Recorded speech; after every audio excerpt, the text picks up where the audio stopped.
My art teacher threw my final project in the trash in front of the entire class and told me it wasn't art.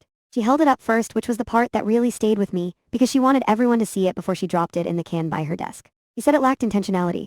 She said it was decorative at best.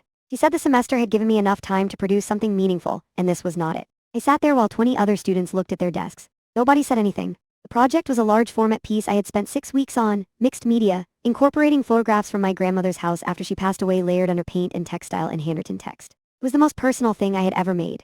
MS. Vance had seen it twice during the process and said nothing discouraging in our one-on-ones. The trash can critique was a surprise. After class, Soren followed me into the hallway. She was the only person in school who took photography as seriously as I took painting, and she had watched the whole thing from the third row. He said, "Do you still have access to the studio after hours?" I said yes. She said, "Can you get it out of the trash before the janitor comes through tonight?" I said yes. It was still there at 6:30. I pulled it out carefully, flattened a bent corner, and took it to the studio. Soren photographed every section in proper lighting. We looked at the state student art competition guidelines that same evening. The deadline was 3 weeks out. The submission required digital images and an artist statement of 300 words or fewer. I wrote the statement in 2 hours. It was honest about where the piece came from and what it was made of. Soren helped me select the strongest 4 images from the shoot.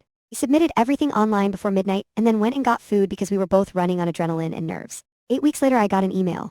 I had won the mixed media category at the state competition. First place. There would be an award presentation at a regional ceremony, and the winning school would receive a letter of recognition. That letter would go to the school's art department. The ceremony was on a Thursday afternoon. A representative from the State Arts Council came to our school to make the presentation in person. She coordinated through the principal's office, which meant Principal Reyes knew before MS. Vance did. The presentation was held in the art room. MS. Vance was in the room when it happened because of course she was. It was her classroom, and nobody had told her why a guest was coming. The representative held up a printed reproduction of the piece and described it for anyone who hadn't seen it. He talked about its emotional specificity. He talked about the layering technique. He used the word intentionality, the exact word MS. Vance had used when she called it not art. Then she handed me the award certificate and the accompanying scholarship check for $500 and shook my hand. Principal Reyes was standing near the door. MS. Vance was standing near the window. He did not look at me during the presentation. He clapped when everyone else clapped. He had the expression of someone doing an enormous amount of invisible work to keep their face neutral.